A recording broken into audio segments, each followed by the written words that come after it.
Starting from the epic saga of Star Wars to the ancient wisdom of Stoic philosophy, the story of Anakin Skywalker's downfall is a poignant reminder of the dangers of emotional attachment. Imagine the dream of going so far as to risk everything, even your own soul, to not lose someone you deeply love. This was Anakin Skywalker's story. He turned to the dark side desperately to save his beloved. But what happens when our deepest fears come true? What happens when the most precious thing slips through our fingers? While Anakin's fear of loss may be extreme, it's a fear shared by many, and often we make great sacrifices to keep our loved ones or beloved things in our lives. This is not just a story from a distant galaxy. It's a profound human dilemma, echoing through the teachings of Stoicism even today. When we delve deep into the subject of human attachment and loss, we explore Stoic teachings and examine how its principles can be applied as steps towards detachment from people and situations.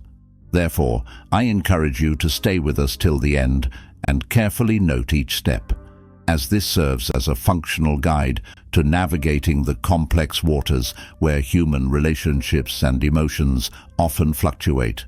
Taking a step back from someone for a while can sometimes be the wisest move. It's not about creating distance, but gaining clarity. Think about it. Imagine you're at a lively party, music blaring, people chatting, and amidst all that, you're trying to catch a whisper from a friend. Tough, isn't it? Similarly, when we're too close to a person or a situation, our emotions cloud the clarity like party noise. Stepping back is akin to stepping out of the party into a quieter space, where you find a clear area to hear and think.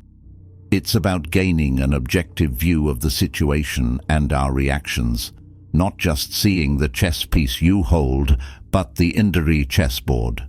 To implement this understanding, you don't need a rural villa like the ancient Stoics. Just shutting off your phone for an hour, taking a walk, or simply sitting quietly in a room can suffice. The goal is to find a space where your thoughts aren't drowned out by the constant noise of life. In these quiet moments, decisions are made not based on fleeting emotions, but on rational thought and inner wisdom. Seneca, with his profound insight, stated, "Wherever you go, go with all your heart." This isn't just about physical space, it's about creating mental and emotional space as well. When our emotions cloud our vision, taking a step back helps us observe them as if watching clouds drifting in the sky, realizing they are separate from us. This detachment isn't about coldness. It's about seeing the situation and our responses objectively. It's about seeing not just the piece you hold, but the whole chessboard. You don't need a philosopher's retreat to practice this insight.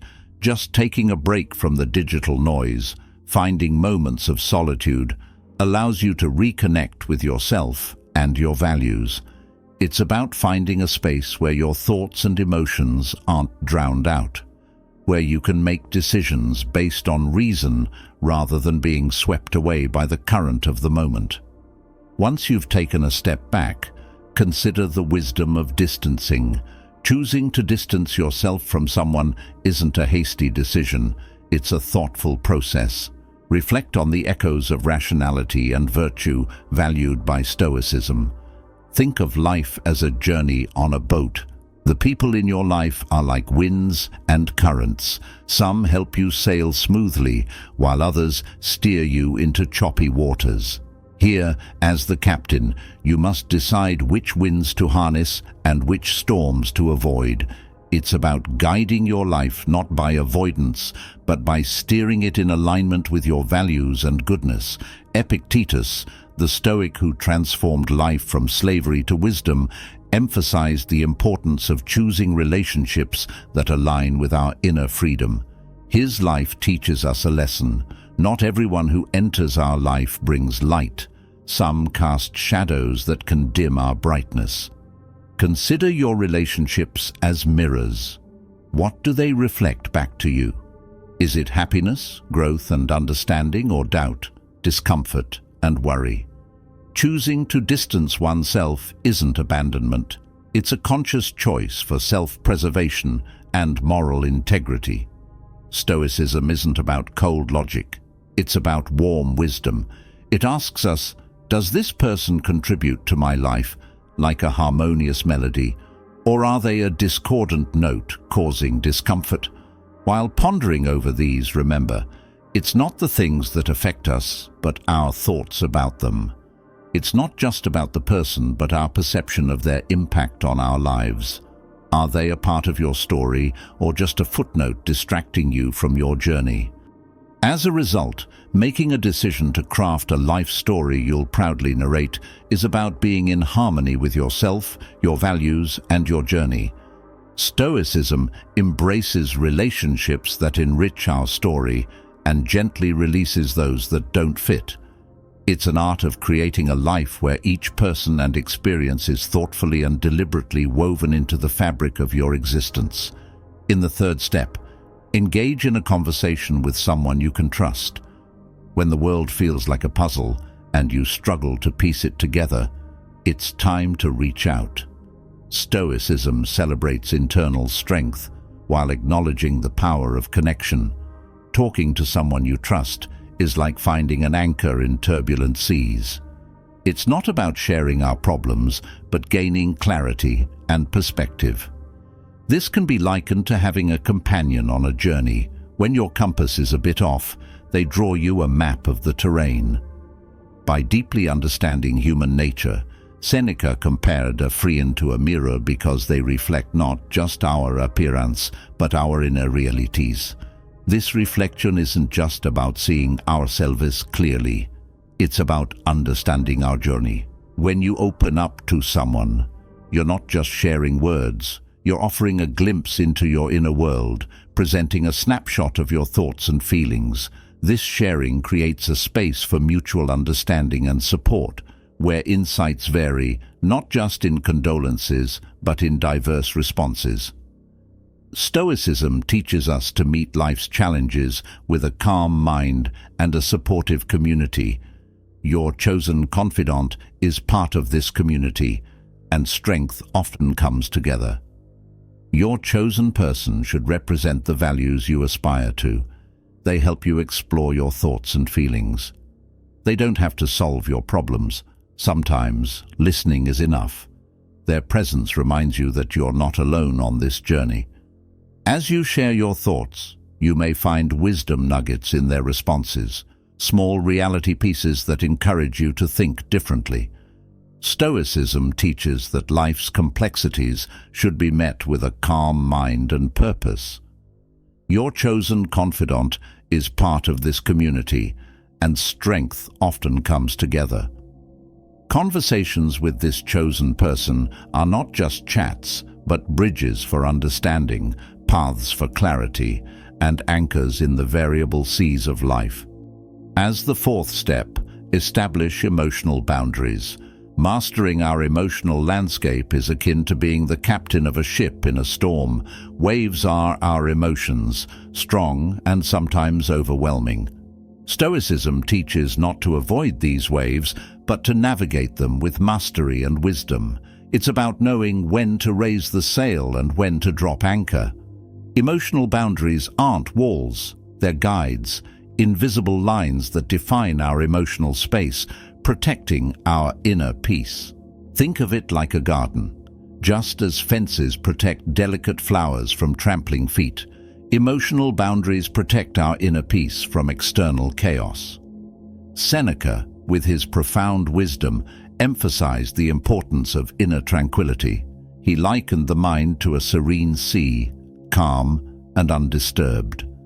Emotional boundaries help maintain this serenity, ensuring that external waves don't disturb our inner peace. Establishing these boundaries isn't about shutting others out, but ensuring that their influence doesn't drown our emotional landscape. Picture yourself as a lighthouse. Just as it guides ships through treacherous waters, emotional boundaries guide us through life's storms. Setting these boundaries isn't just about saying no, It's about saying yes to yourself, to your values, and to your inner peace. It's about recognizing that you're worthy of respect, consideration, and love. Stoicism isn't just about enduring life's challenges, it's about thriving amidst them. Emotional boundaries are our shield and our sword, protecting our inner peace while empowering us to navigate life's complexities with grace and wisdom. So, set your boundaries not out of fear, but out of love, love for yourself and love for the life you're creating. As the fifth step, consider the potential outcomes of distancing yourself thoughtfully. When you stand at the crossroads of distancing, take a moment to look down each path. Stoicism is not about thoughtless decisions, but about thinking carefully. Imagine what lies ahead on the path of distancing. Will it bring peace, growth, and a stronger sense of self? Or will it lead to regret and the pursuit of missed opportunities? This foresight isn't about predicting the future with certainty, but about preparing for it with wisdom. When you're at a crossroads, think about times when you've distanced yourself before. What were the consequences? Did it bring clarity and peace, or did it lead to isolation and regret? Use these thoughts as a guide, as a way to learn from the past and shape the future. Lastly, consider the impact of your decision on others. Stoicism teaches us the ability to balance our own needs with a broader good. With distancing, are you promoting your own growth and contributing positively to the lives of others? Or are you causing harm or misunderstanding? This step is not just about our own gain, but also about our ability to balance our own well-being with the world. It's like thinking about your steps in a garden, nurturing growth rather than trampling flowers. According to Stoicism, distancing is a thoughtfully considered decision. We make this decision while considering not just ourselves, but the interconnected web of relationships. As the sixth step, give yourself a social media break. Imagine your mind as a calm lake. Now, envision social media as raindrops constantly disturbing this calm surface. These drops are constant updates, notifications, and comparisons invading our inner peace. Although Stoicism predates the digital age, it still offers timeless wisdom for managing such disturbances. Seneca, reflecting on the shortness of life, would view social media as one of the unnecessary distractions of modern life. Life is long if you know how to use it. This step of distancing is about reclaiming our time and attention, about choosing where to focus our valuable energy. In the world of social media, our attention is what everyone wants. By withdrawing, we're not just preventing a digital onslaught, but also allowing our minds to think, contemplate, and exist. This is akin to closing the curtains on a lively street outside your window. The noise, the hustle, the constant movement is still there, but for a moment, it's not your concern. In your quiet room, you find space to think, to understand, to grow. This social media break is not an escape, but an exercise in self-care. It's the ability to discern what nourishes us and what harms us. Remember Seneca's words and use this time wisely. Read a book, take a walk, write in a journal. Engage in activities that feed your mind and soul, not just pass the time. This break may feel like stepping out of a fast-moving train of today's world. Quiet, calm, yet clarity lies in this silence. As you start this social media break, remember Seneca's words and use this time wisely. Read a book, take a walk, write in a journal. Engage in activities that feed your mind and soul, not just pass the time. This break may feel like stepping out of a fast-moving train of today's world. Quiet, calm, yet clarity lies in this silence. As the final step, consciously focus on your basic needs. In the last step on the path of distancing, focus your attention on an inner journey.